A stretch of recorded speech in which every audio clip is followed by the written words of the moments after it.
Right, I'm going to let people in and then introduce you.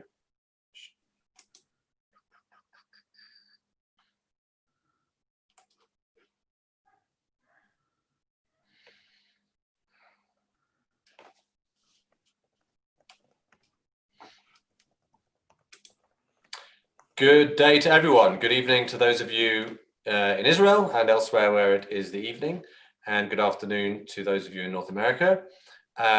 Thank you for joining us.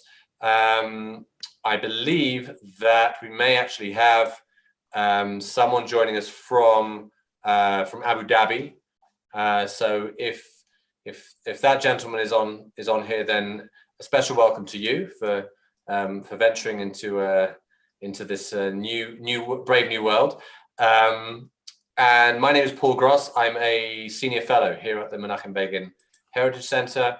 I know that many people on this call, on this Zoom meeting, have attended a number of the regular weekly Wednesday evening events that we've been doing in English, where we've been bringing different speakers around the issues of politics and the Middle East and the Jewish world, to discuss and hear from them and be enlightened and informed, and an opportunity for you, for the participants, to quiz them and ask your questions.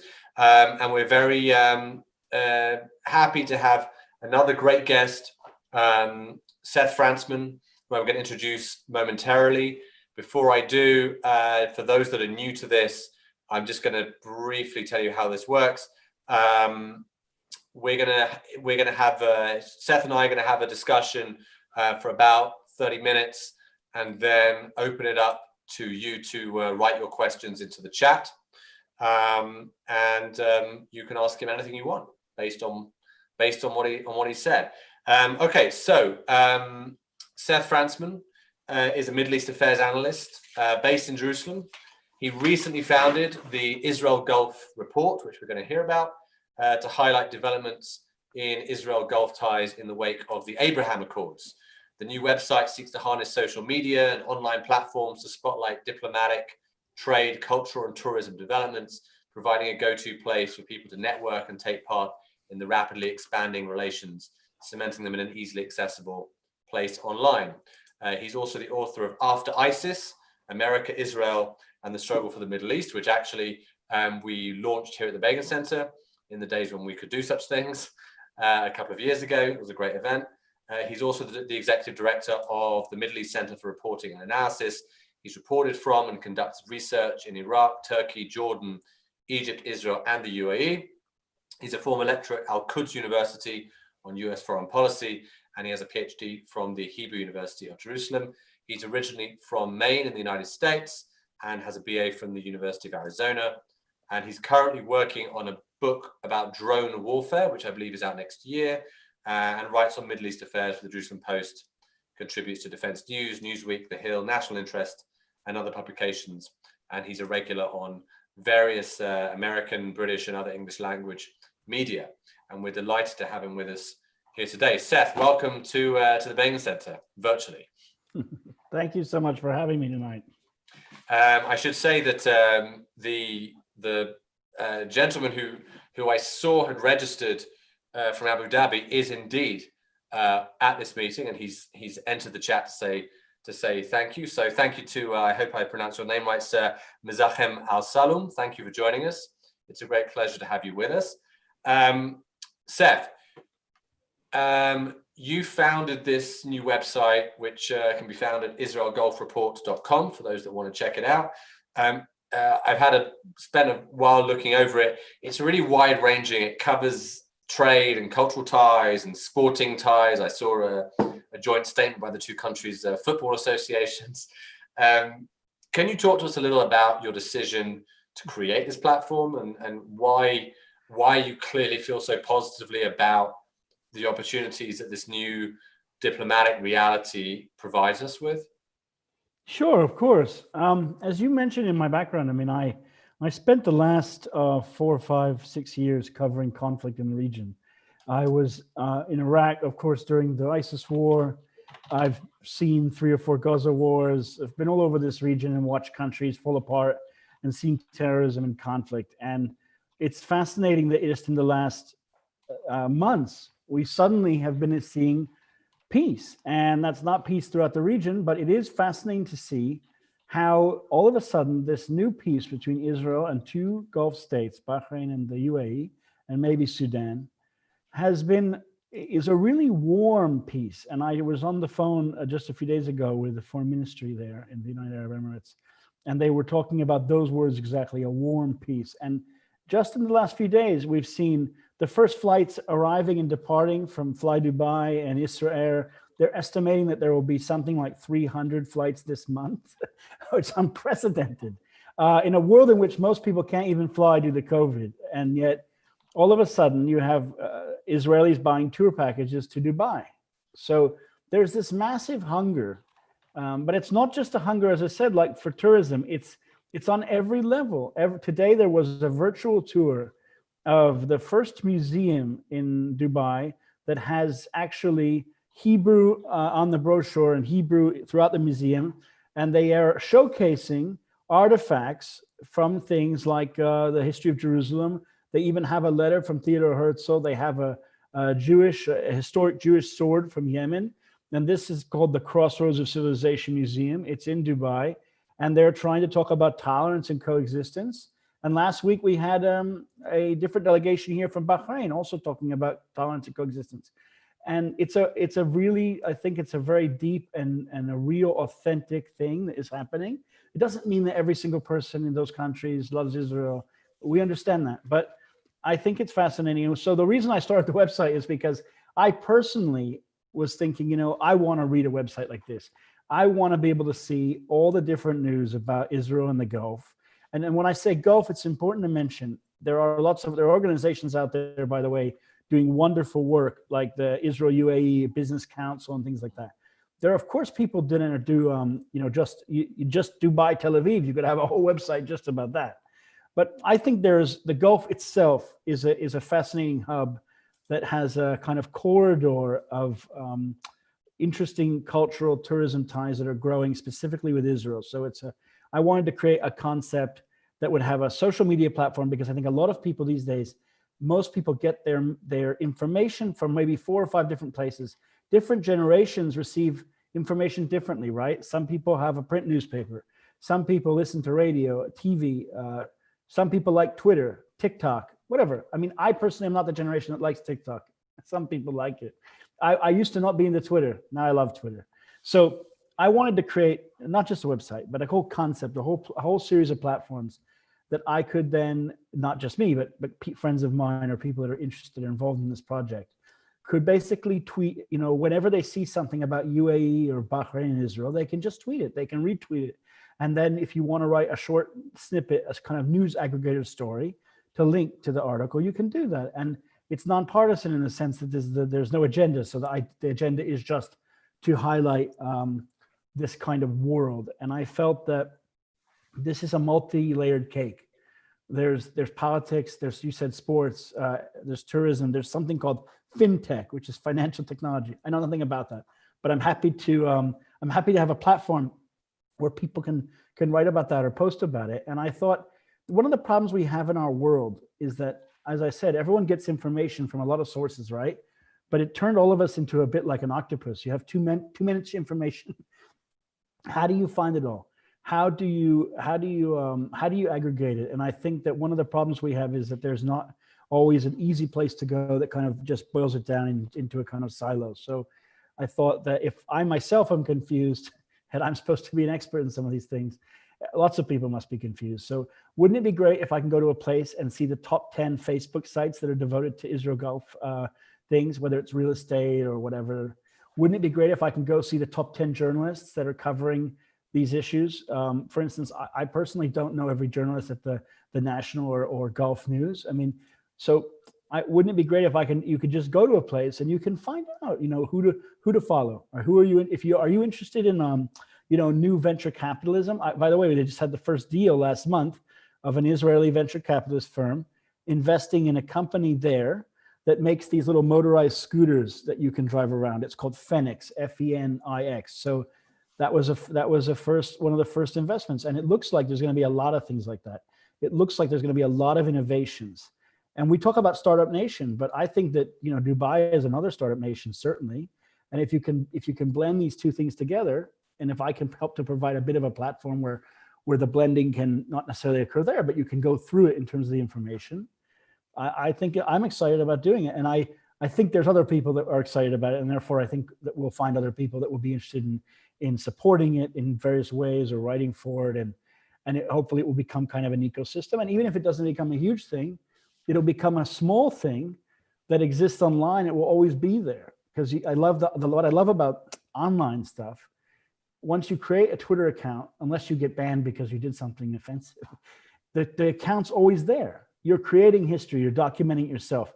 You're documenting it in real time, especially if you're, for instance, live tweeting the Prime Minister welcoming a delegation from there. So that was the concept behind the platform. It's something I've never really done before. As you said, I run another organization or a think tank that does Iraq Syria stuff.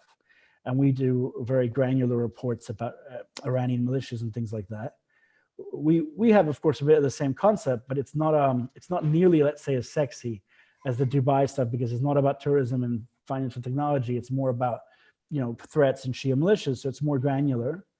But nevertheless, we got 3,000 followers there. So, I mean, someone's interested in it. And so I have a little bit of experience in this kind of thing, although I'm not a TikTok star. I don't have millions of followers, but that's fine. I'm not a Kardashian. It's okay. Can't go back in time. It's a great website, and I mean, look, horses for courses. Some people find Iranian militias very, very, very sexy. So who knows?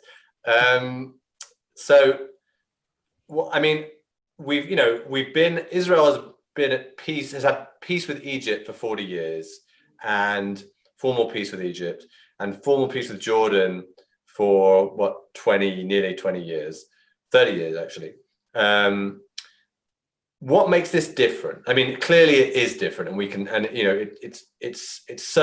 it's sort of in your face different. All the things you said, and all the ties and the sheer volume of traffic and talk of tourism, and the UAE the UAE and Israel signing a visa agreement where you'll have visa-free travel for between the two countries. I mean, this is, a different world than the cold peace we have with Egypt and Jordan. What in your estimation, what is it that makes this so different from those peace agreements? Well, let's start by saying that I think, look, I'm very optimistic because I've seen a lot of bad things in this region. I do think this is special, but however, I understand that different generations believe that the Oslo Accords were also going to be this fascinating, wonderful period of coexistence and love. And we all know that, the tragedy of that, not to lay any blame, but just the reality is that certainly did not lead to that. We all know that now there's, of course, a separation fence or a wall just outside my house between here and Bethlehem. So, I mean, that led to something very, very different. So, and today, for instance, people used to talk about, I used to go to Gaza to buy hummus. That's not going to happen anymore. You can't go there. So, you never know what's going to happen. I'm sure when Sadat first landed in Israel, I wasn't alive then, of course, but when he first landed here, I'm sure people thought that this is an amazing miracle. So we don't know where it's going to go, but I do think the evidence points to something that's very different. And I think there's a part of the reason for that, it seems to me, is that Israel and the Gulf countries have been courting each other quietly for decades. I think there's been an understanding that this relationship, when and if it was possible, would become something really, really special. And I think people understood, for whether it's the defense industry or whether it's the people that want to invest in high tech, I think we all understood that not only was there a tremendous hunger, but there were all sorts of firms out there that were doing business in both these countries and were already saying to people, are you crazy? How come you people aren't working together? Why is it? I don't understand. You have a company that here is an offshore account and they're working here. What is this? Why can't you just do business from Bank Hapoalim to Dubai? Now you can, which is amazing, by the way. So it's fascinating. I think that in the 1990s, there were Israeli trade missions in the Gulf and in those countries. And there was, of course, a time when this looked like it was going in the right direction. Then there was the Intifada, and then there was the Arab Peace Initiative led by the Saudis. And that initiative basically sketched out the concept we all are familiar with, which is Israel must leave the West Bank. And if it does that, then all the Arab states, led by Saudi Arabia, would make peace. However, we all know that not only did that never happen, but the Arab states themselves are quite divided now.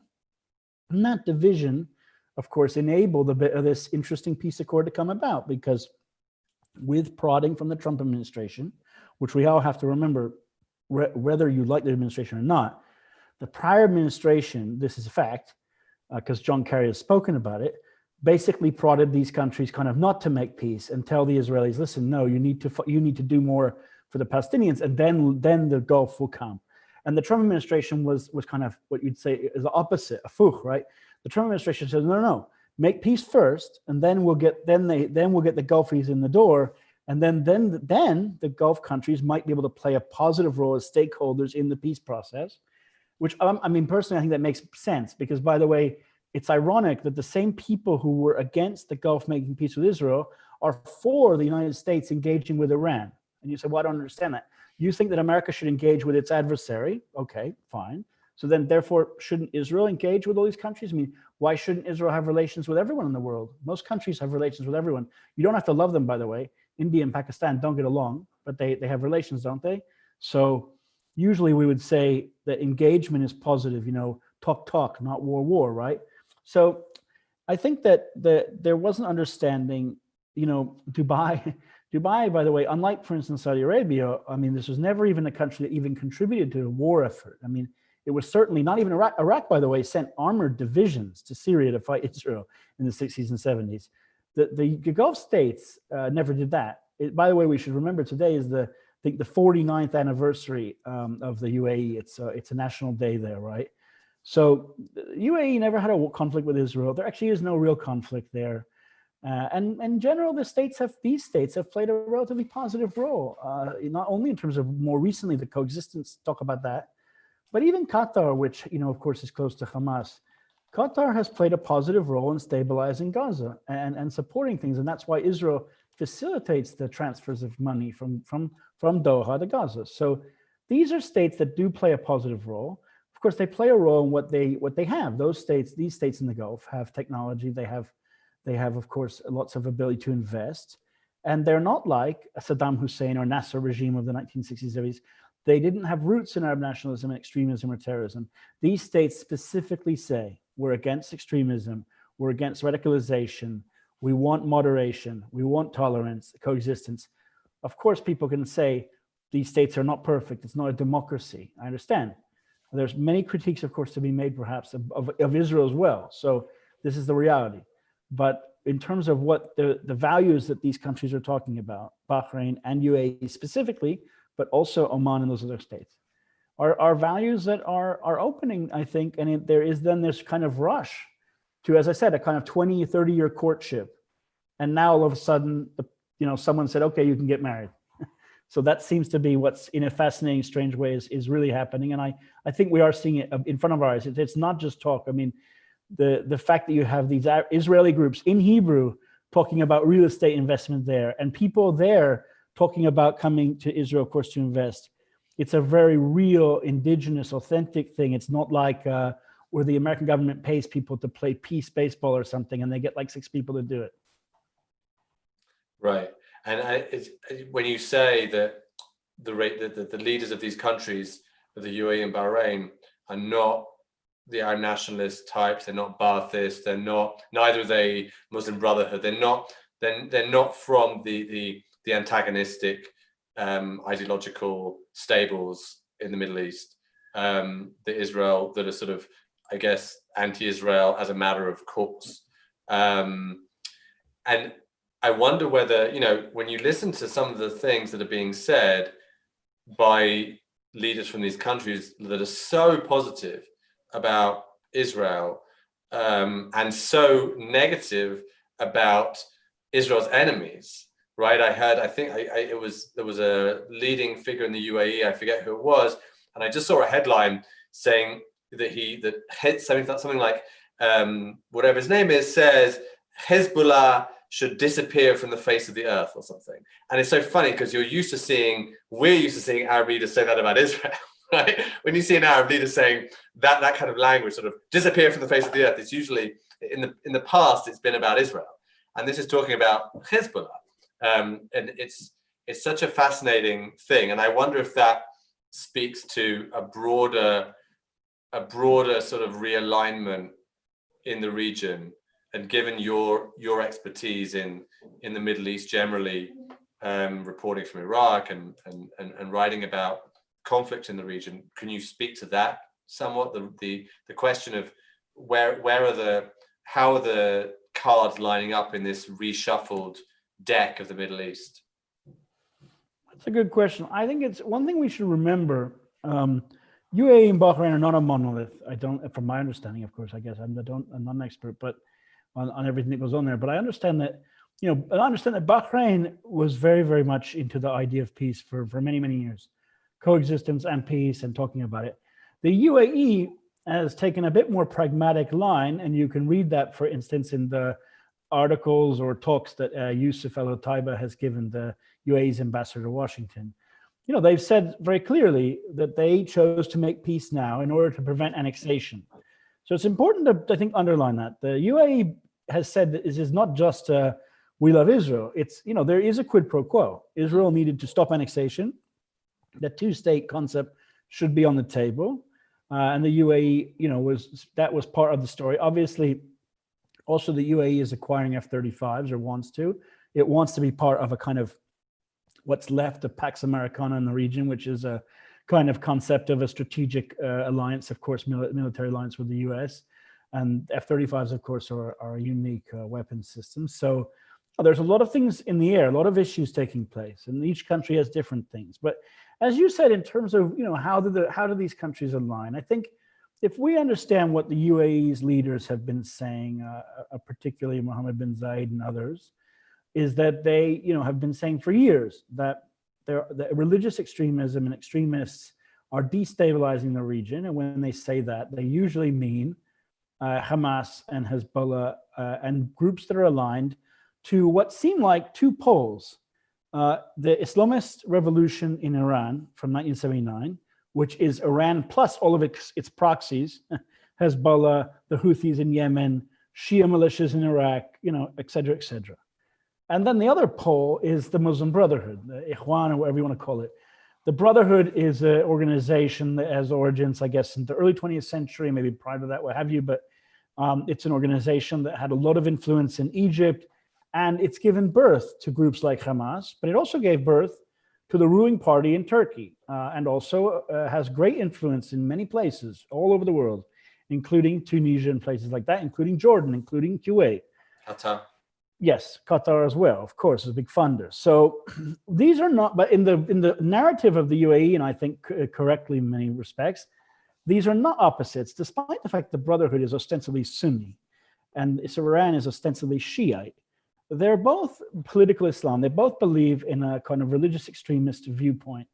So, you could make a comparison, I don't know, to the wars of religion in the 17th century or whatever in Europe, where you say, yeah, okay, Protestants and Catholics are different, but if they're fighting based on religion, you have extremists on both sides or whatever. So basically, the idea is that these two polar problems, whether it's Hamas or Hezbollah, which are the little versions of the Brotherhood and Iran, or even the big versions, which are Turkey and Iran, they're involved in destabilization. And I think we can just say that that's a fact. I mean, Iran is involved in hijacking Iraq and Lebanon. It just is. It blackmails both governments. It's not, by the way, it doesn't build universities. It builds weapons factories for missiles. That's just a fact. That's not a propaganda. You could say, yes, there's a reason for that. It's just what's happening.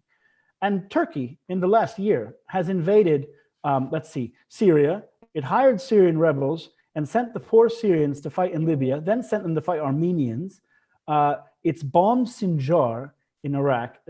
Turkey's involved in numerous wars. And if it wasn't for countries like Turkey and Iran, to be honest, there would be less conflicts in the region. So that doesn't mean, by the way, that the those like the Assad regime or something are good. It doesn't mean, by the way, it never means that the enemy is never good just because one is bad.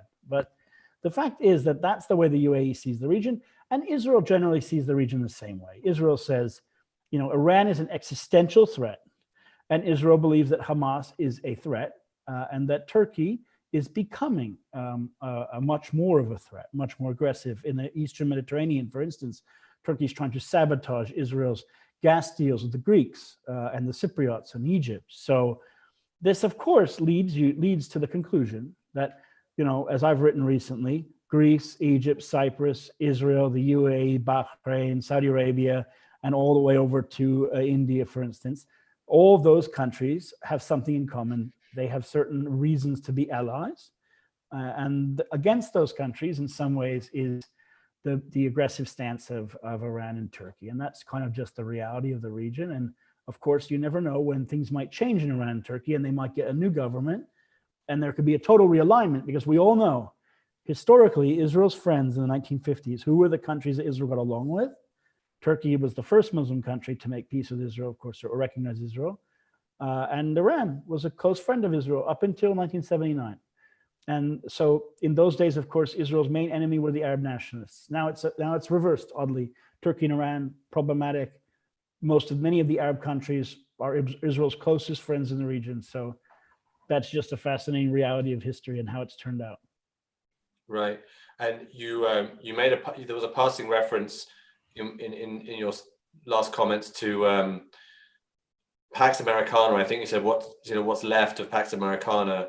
And I think it's a kind of irony, maybe an underreported irony, that both the Obama administration and the Trump administration, as entirely different and mutually antagonistic as they are to each other, essentially had a very similar policy for different reasons towards the Middle East, which was America withdrawing its influence and its presence here. And I wonder whether you think, firstly, whether you think that's likely to continue with the new Biden administration, and also and what that means for both for Israel and for countries like the UAE and Bahrain.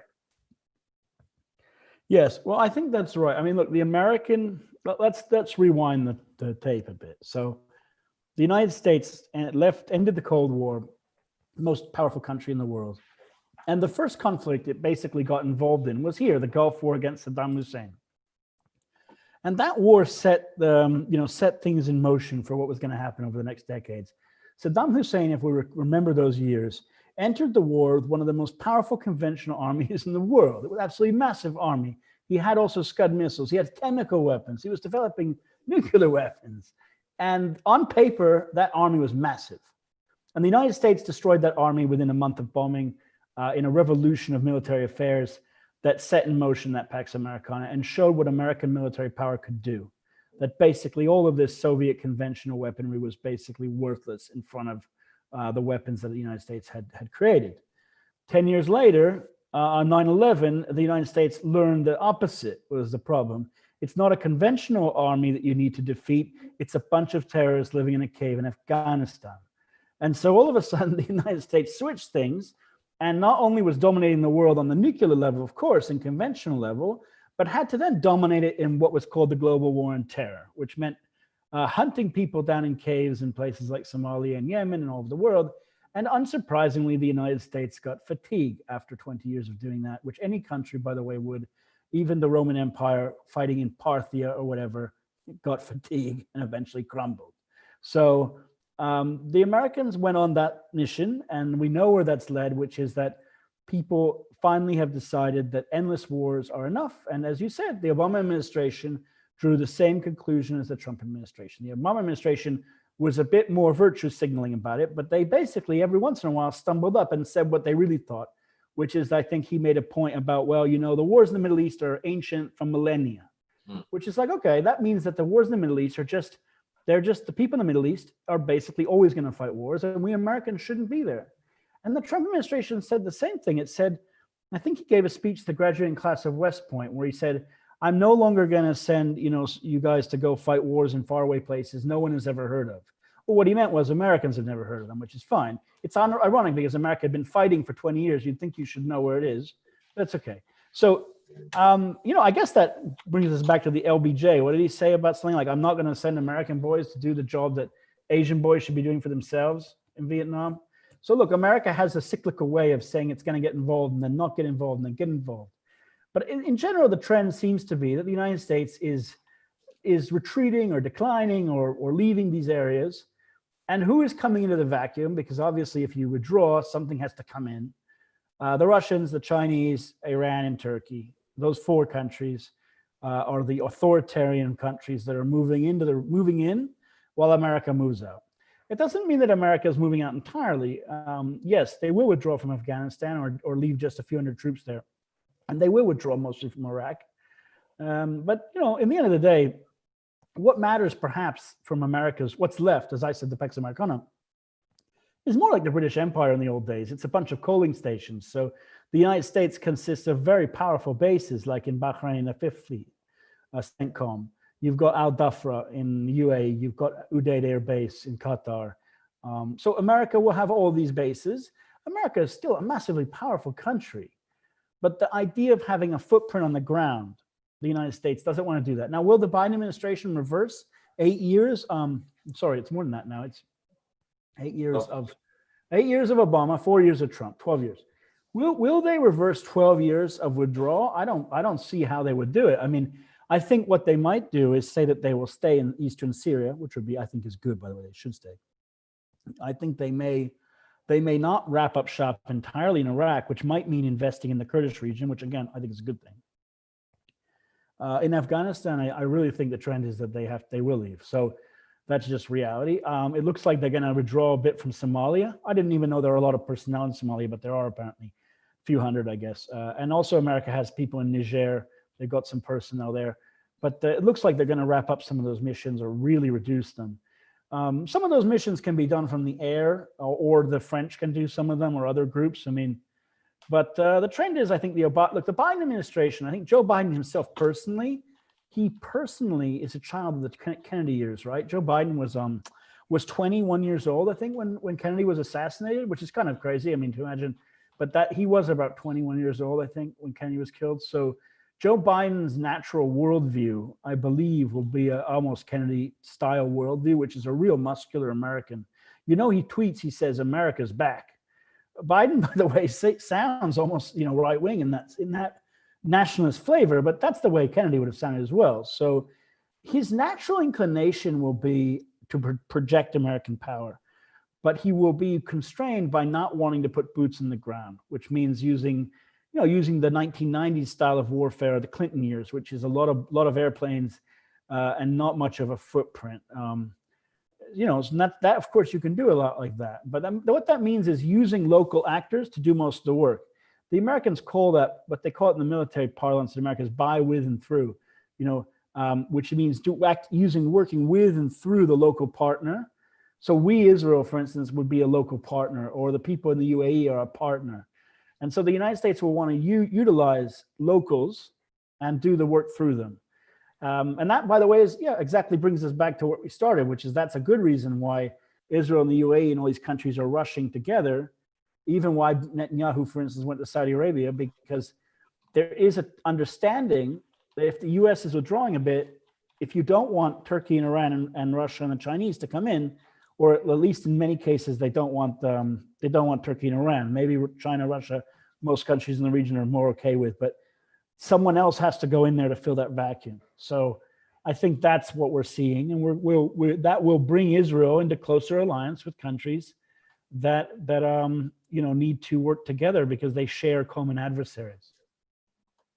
Okay, I'm gonna go to some of the questions that we've received from our audience here. So Monique asked about the US and the new administration, and she was specifically asking about what the change in administration would mean for the deals themselves, for Israel's deals with the Gulf countries. Well, I'm optimistic. I mean, I think that's why we're seeing the kind of rush, to seal the deal as quickly as possible, but not just on paper. I think we're seeing a lot of business, agreements like Bank Hapoalim. There was a diamond district, Israel Diamond Exchange deal this week. There are billions of dollars in venture capital apparently being looked at for investment. So we're talking 200 million, they say, estimated non-defense ties with Bahrain in the next year or something. I mean, a lot of money. So I think that, once you're talking about an economy that's worth $1 billion, you can't walk away from peace. I mean, so I think that's why we're seeing the rush to sign a lot of agreements. And, when we're talking about they estimate 50,000 people might be traveling every month on 300 flights if they can get as long as the states remain outside the COVID red zones. So that would be the estimated amount. That's a lot of people. So I think that means the Biden administration, why would they want to, they're not going to dial that back. I mean, I do think the Biden administration will be tough on Saudi Arabia. And, there will be voices in that administration that are, will have questions, of course, about human rights issues. But, the reality is, look, the Gulf is divided between, UAE and Bahrain and Saudi on one side and Qatar on the other. It's very hard to make the case that says, yeah, but the UAE has human rights problems. Okay, but so does Qatar. So, what are you going to do? America has all these bases there. You can criticize people for human rights abuses. Israel is criticized for human rights abuses. That's fine, but that should not. I don't see why that would change the peace issue. I assume the administration will probably want to invest in it a bit. I mean, with some criticism, I think, of the Saudi aspect of it. Okay, and let's go to this. Let's go to the question of Saudi Arabia. Simon asks about Saudi Arabia, and he points out that it's a country, as he says, undergoing great change at the moment under MBS, or I mean, at least ostensibly under MBS. How do you feel about what the sort of the agenda of MBS in Saudi Arabia is, what that means for peace with Israel, and this realignment that we've already discussed? Well, I mean, look, I don't know a lot about MBS. I do think a lot of what we read is probably not let's say it's misinformed, but it's informed by certain agendas. I don't buy the story that says that MBS is somehow more worse or different much than the Saudi regime in the past. I think that he has tried to wean the country of the oil issue, and he's trying to reform it in terms of technology. Now, when you hear reform, people think, well, that means all these other rights and stuff.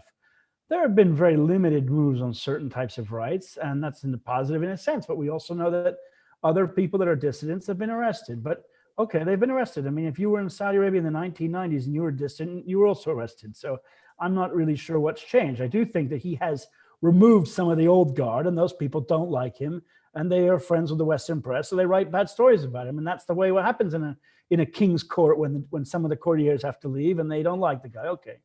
I really don't have a window into MBS's mind. I don't know what it's all about. I mean, he's obviously a powerful man. He's a very young man, and he really wants to make a change. I do think that he could be in charge for 20, 30 years. So he could be a serious important person. Of course, that does mean that Saudi Arabia's role has changed, and it's not just because of Saudi Arabia. It's because of Turkey has tried to take on the mantle of Sunni Islam and say, no, Turkey is the defender of the Muslims, whereas Saudi Arabia used to do that. So there is a fight and a competition for the heart and soul of Muslims, and it is definitely true that Saudi Arabia's messaging on this issue is a lot, certainly more, I can't say the word liberal, but it's more moderate than the Saudi Arabia of the 1990s, which flirted with certain things that were not as great. So that's the narrative that, you never know what changes. I mean, obviously, but I think that's what's happened. And in terms of Israel, it does mean that there appears to be a window of opportunity, probably not for relations, because Saudi Arabia would have to walk back the Arab Peace Initiative, and Saudi Arabia wants to get something if they're going to do that. So that would mean probably movement on the Palestinian issue. I think the Saudi Arabia would like nothing more perhaps than to ride in and say, you see, we solved this Palestinian thing. Well, under the Netanyahu administration, Israel, that's not going to happen. So, but that doesn't mean that there cannot be, the goalposts are moving closer to each other. And it seems to me that seems to be the obvious thing that we're seeing. And of course, we just don't know what can change in Israel, what might change in Riyadh. Right. Okay, thank you very much.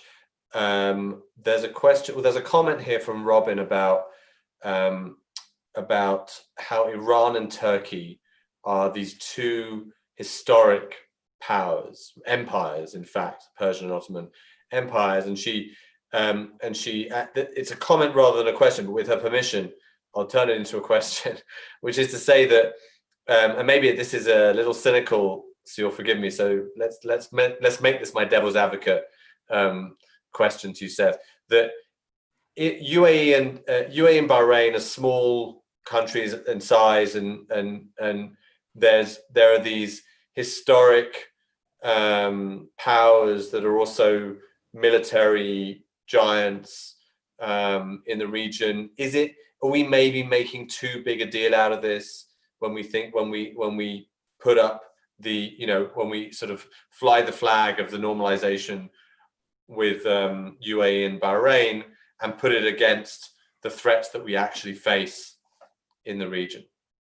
Well, I guess I would respond to that by saying that in the 1950s, when the United States and England and Western powers were asked about siding with Israel, people made the exact same argument and said, yeah, but this is a small, worthless country of weak Jewish people, and we should side with the powerful countries, which are the Arabs, like Jamal Abdel Nasser. And you know what? Had you bet on those regimes, you would be wrong. So I'm not saying that the UAE, we know what the UAE is. It's a medium-sized country with a lot of financial resources. Yes, it's not Iran and Turkey, but that's fine. I mean, you're going to be friends with the countries that you're friends with. In Israel's case, being friends with Iran is not an option. Iran wants to destroy Israel. So until the regime in Iran changes, there's not going to change. The day after the Iranian regime changes, Iran will become a friend of Israel again, because the nature of the Iranian people is that they're one of the least anti-Semitic groups in the region, and that their nature is that Israel has a lot of commonalities with Iran as a civilization. Turkey, as we know, was a friend of Israel. It's Turkey's fault that Israel is not friends with Turkey. It's not because of Israel. Israel would like to work with Turkey, but Turkey has vowed to liberate Al-Aqsa Mosque, liberate Jerusalem. Turkey funds Hamas. I mean, this is Turkey's choice. So, I mean, Israel should work closely with all the friends it can have. And the fact that a country is small, I think, is not a reason not to work with it. I mean, Singapore is a small country, but you're gonna say, well, let's not work with Singapore. Why don't we work with Burma? Why would you do that? Singapore is a fantastic place to work with. So I think, yes, I mean, we should work with the countries you can. And Israel has just a lot in common with UAE. They're both Israel and the UAE are not huge countries, but they project power. They have a lot of financial resources. They're cutting edge technologies. They're doing more with less resources than almost any country in the region.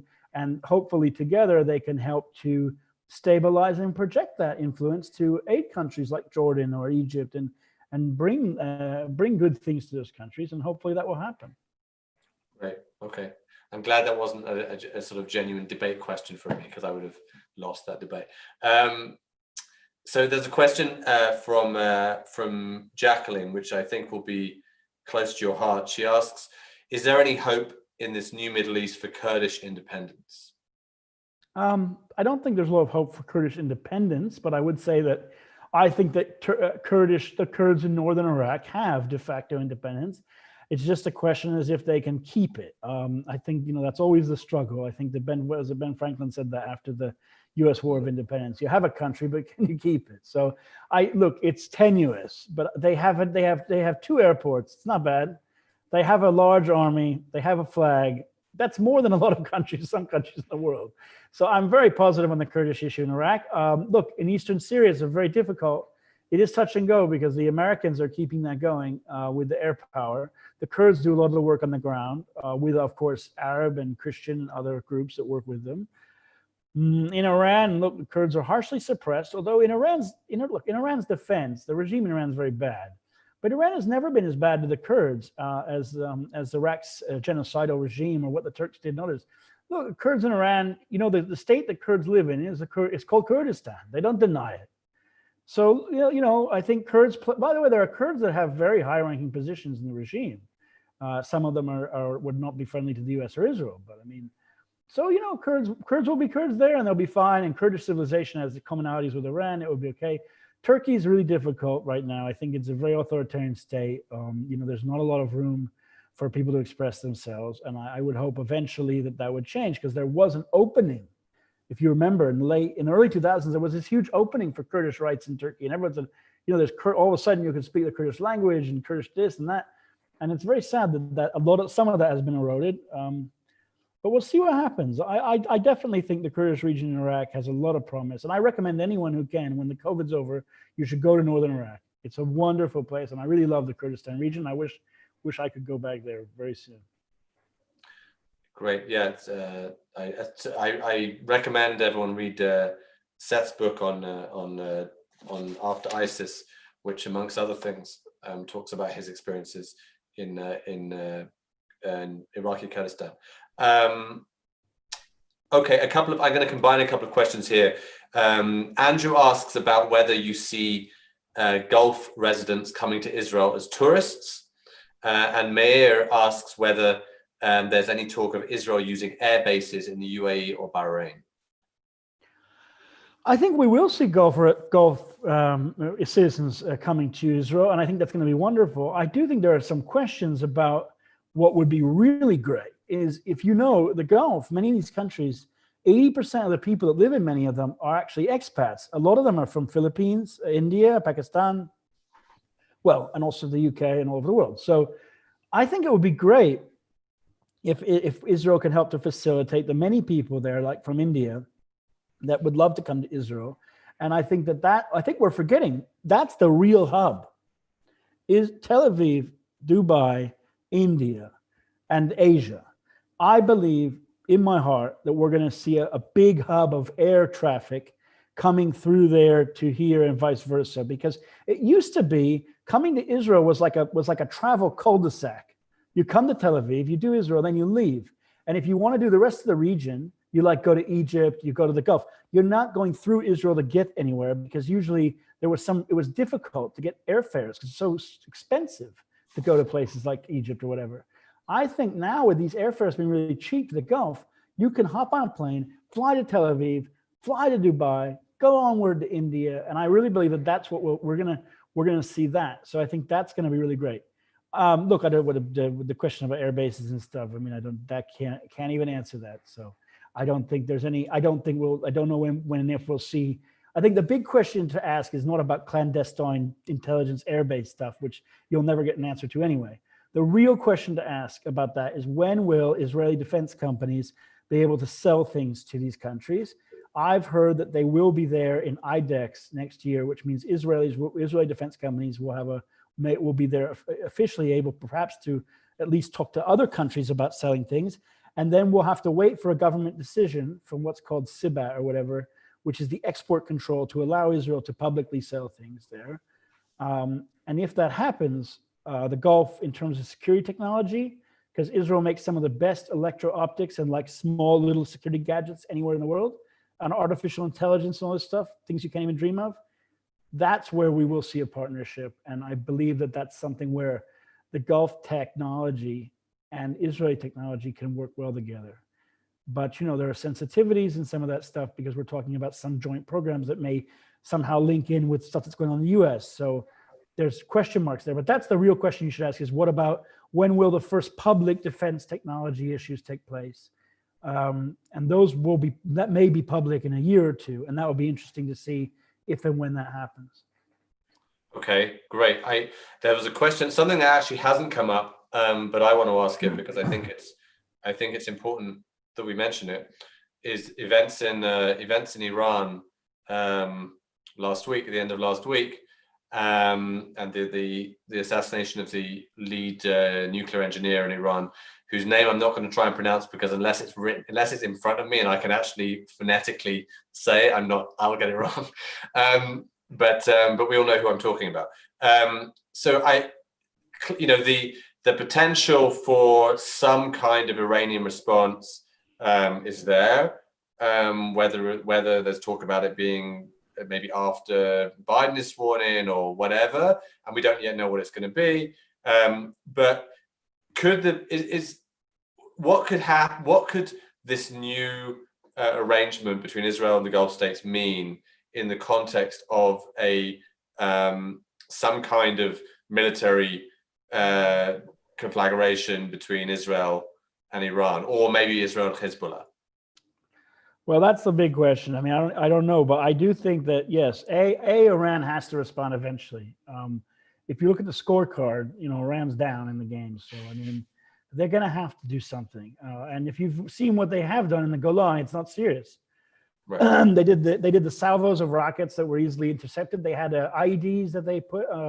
Not a serious effort. Not like what they did in Saudi Arabia last year, where they used drones and cruise missiles. So I think we're going to see that. It's not good, and it could spark a conflict with Hezbollah because everyone's on edge, and Israel's not in a place to be messed around with because Israel can't just take a punch. Israel's natural policy is total deterrence, maximum retaliation, extreme retaliation. So Israel will have to be careful about what happens there, because if Israel can defend against whatever that is and keep it out of the airspace, great. But if there's rockets falling in Israel, this is very bad. So we have to be careful. I do think, the ramifications for the Gulf are a problem because one of the issues with the peace deal is that Iran could think that punishing the Gulf to get back at Israel somehow is, 2 + 2 = 4. And I think that would be a very unfortunate to see that. And I think, on the one hand, the Gulf wants to be friends with Israel because there's an aspect of stability and everyone can work together. But if you read the statements from Bahrain and UAE, they're very, very concerned about this issue, and they don't want to see Iran destabilize them. Iran has done that in the past in the Gulf of Oman. These countries, they're very close to Iran. You forget how close. If you were sitting in Dubai, you're really close. I don't know how long it takes to put a skiff in the water and motor across, but it's really close. So I think that those countries, they have to be very concerned. Look, on their positive side, they have the American Fifth Fleet sitting there, so that's good. But I don't know. That's a big question mark how that all works together, and Iran is certainly looking at that. Because Iran is a very smart, very sophisticated defense apparatus in Iran, very, very smart, and they are calculating, and they don't mess around. So that's a big concern for all of our friends, whether it's America, Israel, the Gulf, as I said, Greece. Greece, of course, not against Iran, but in terms of the region, I think everyone has to look at that as part of the same problem. Okay. Steve asks about why you think the Trump administration has been successful in facilitating these peace agreements and Obama was not. I don't think Obama administration really tried to facilitate peace agreements. I'm not against the Obama administration, but I think if you just listen to the factual record that John Kerry was asked on the record, what do you think about Israel and the Gulf? And he said, do you think Israel won't make, no, Israel will never make. I just think you're talking about an administration that was quite hostile, to be honest, in terms of this peace issue. I mean, people like Ben Rhodes have come out with really harsh statements, which leads me to believe that when they were inside the room, not making those statements, they said even worse things, which is that they really felt that Israel had to be isolated and punished to bring Israel to the peace table, because there is a theory that says if you punish Israel enough, you'll break Israel and make them make peace. By the way, it never works. Ironically, the people, by the way, that have that logic, when you ask them about Iran, you say, well, will sanctions work on Iran? They say, no, sanctions don't work. You say, but you think that sanctions will work on Israel? I mean, it's illogical. If you think that sanctions on Iran make a far-right government, why would they work on Israel?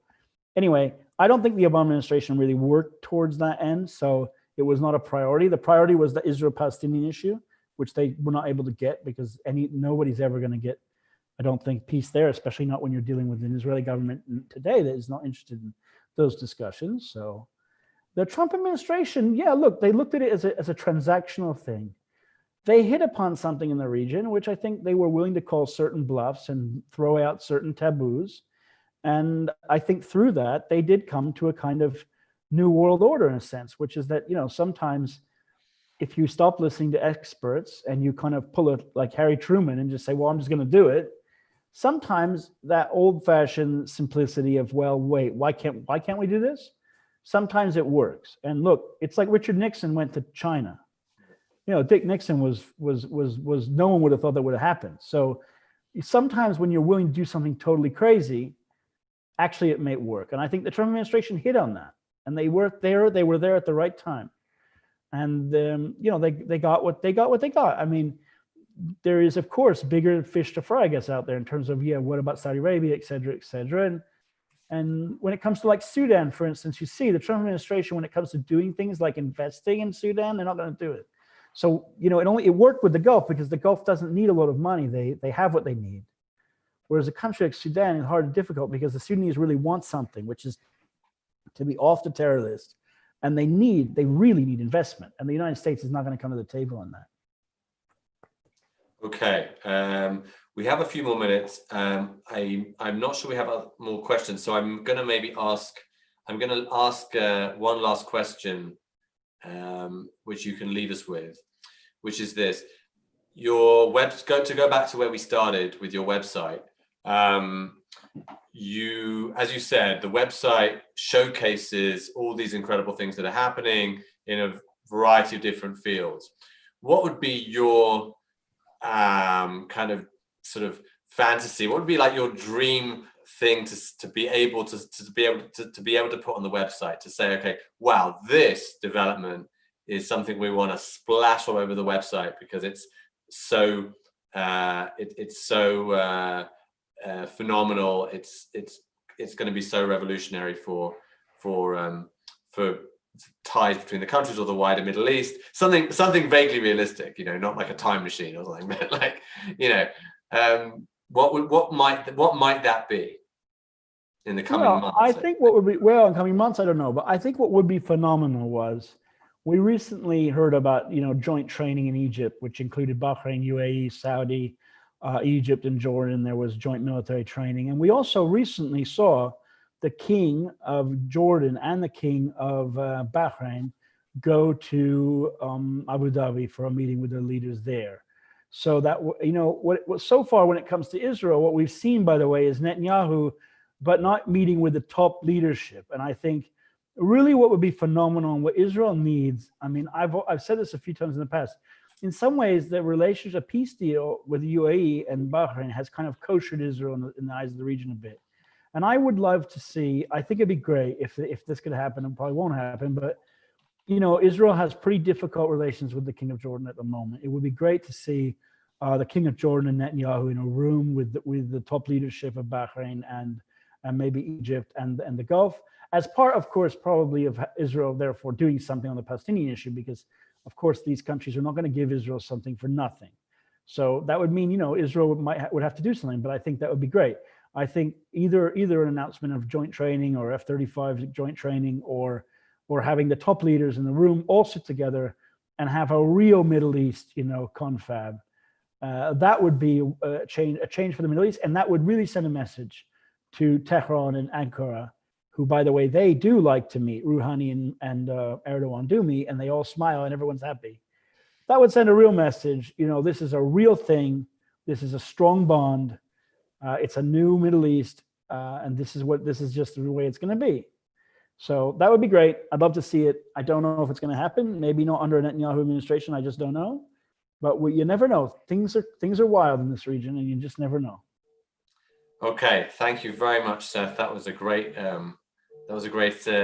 sort of not just explaining your great new initiative, but also I think opening our eyes to really the enormity of this. I think it's something that we can be. It's easy to be cynical when it comes to the Middle East and when it comes to Israel-Arab ties and these kinds of things. But I think we should see it for what it is, which is really this unabashedly good news at a time when maybe such things are in short supply in the world right now. So that's thank you so much, Seth. Thank you everyone for joining us. Next week we are back with the start of a new 4-part series where we're going to be looking at what President Rivlin called the 4 tribes of Israel. That's going to be that's starting next week. So if you're on my mailing list, you'll get the stuff from me. If you're not on my mailing list and would like to be, email me at paulg@beginCenter.org.il. That's written in the chat box as well.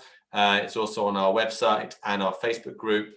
So thank you, everyone. Thanks again to Seth Frantzman, and have a great day/evening, everyone. Thank you. Bye.